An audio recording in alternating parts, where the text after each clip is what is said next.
there was a mass wedding that took place in South Korea. These were 3,500 individuals that are members of the Unification Church, and they came from 70 different countries. And if you know anything about the Unification Church, what they like to do is arrange marriages. So in many instances, these individuals didn't even know one another until days prior to the ceremony, and in some cases, they didn't even speak one another's language. So just to give you one example, there was an Australian guy who got married to a Japanese woman, and he says, "We struggle a little to communicate right now as I speak no Japanese at all, and she only speaks a little English, but we see it as an exciting challenge and proof of our faith." Now, I know some people might judge and say this is not a good idea, but you know what? Having a spouse that you can't communicate with is maybe a good idea.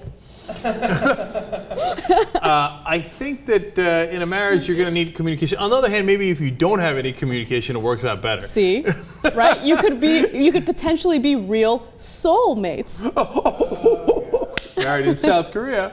Okay, all right. We're unbearable. So now this church, of course, is more colloquially known as the Moonies, because this is Reverend Moon, who recently passed away at the age of 92, Sun Myung Moon, who came up with the church. Now, his wife is presiding over these ceremonies. Yes. They call her the true mother. Yes. Now, whenever you're an organization that calls anyone anything like the true mother, run for the hills. Okay. The minute you hear like, "Oh, well, we will have you speak to the true mother," like, no, you won't, because I'm literally running out of the building. Okay. It's creepy. It's cultish. Yeah. She's also, by the way, called Mother Moon. Out of the building.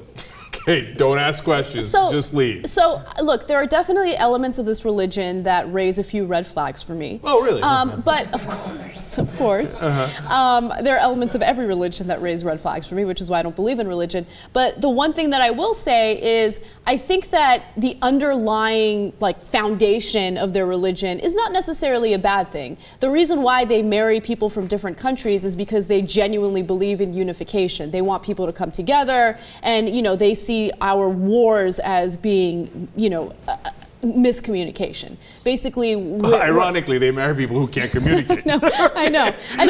So just a little information about unification, which I found super fascinating. So this religion was actually founded in 1954, and they considered Moon the second coming of Christ. Well, obviously. Which is, This guy, it is amazing. First of all, he believes, or he says, that he was a combination of Moses, Muhammad, Jesus, probably Ganesh and Thor too. Yeah. Okay, he's a combination of all of them reincarnated. Well, he wants all of them to come together so they stop hating each other so much, which is the unification.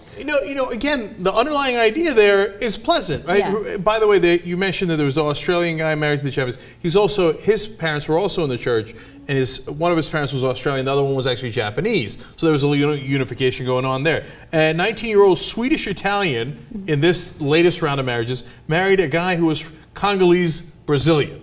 Okay, now that's unification. Yeah. Okay, and then you had a guy from a woman from Trinidad, Tobago marrying a guy from Poland.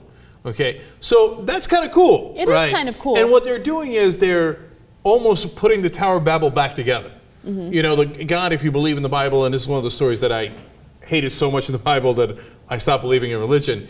When the humans worked together and they built this tower, it was lovely and cooperation, etc. God got jealous. And he's like, "How dare you? I am mighty, and you are trying to produce something. I hate you." Okay, I hate you. So he destroyed the tower and sent them all across the world and had them speak different languages so they couldn't cooperate and work together again. What a lovely God, right? Yeah. So they're trying to fix that. So now, the unification concept, great. Everything else, cougar for Cocoa Puffs. It is. Now, let's get to the wacky parts of the religion. So they go through something known as the 3-day ceremony. So after they get married, they kind of have instructions as to how they have sex, right? Oh, good. So a Moonie only has sex for the first time as a couple in the 3-day ceremony, okay? They are told that the woman must be on top of the man for sex the first 2 nights, symbolizing Eve's fall. Moon teaches that Eve had sex with Satan, and this is really the true nature of the original sin. Okay. So wait, you tell me it wasn't just an apple? Like before she fucked the devil. Damn. All right. She a bad girl. Yeah. So now, how does her being on top help the Satan situation? Like that horse is already out of the barn. I don't know. But then on the third and final night, the man has sex on top of the woman, symbolizing Adam reasserting dominance over the woman. Oh, there you go. Back in charge. Back in the saddle. After this, the man is only to be on top of the woman for the rest of their lives during sex. I read somewhere, and I don't know if this is true, so take it with a grain of salt, that toward the end of his life, Mooney gave some speeches where he's like, all right, if you want to switch it up later, it's fine, you know. But wow, yeah. That's crazy, dog. I wouldn't go there. Okay, so think about this, right? At first, I thought it sounded pretty good. Like, hey, it's equality, it's unification, the woman's on top. And I love how specific Moon's getting. Oh, yeah, you take that girl? Oh, yeah. Oh, you put her on top. Yeah. Try that for a couple of days. And afterwards, then you're going to want to dominate her. By the way. I mean, this is so awesomely pervy. Okay, but then you find out at the end, the whole point is, no, the bitch shouldn't be on top. For the rest of your life, make sure she's on the bottom. Yeah. No, this is all Looney Tunes, right? But before they go through the 3-day ceremony, the sexual ceremony, there is a separation period, okay? And the couple refrains from having sexual relationships for a period, most often 40 days, but in some cases much longer, before having sex and finalizing their marriage. Yeah, and I read this somewhere too, so just take it with a grain of salt. But the over/under on the number of women that Reverend Moon had sex with in his cult was 4,287. Okay, I don't know. Maybe he was just with the true mother the whole time. But you don't start a cult unless you're looking to have sex with all the women in the cult. Okay.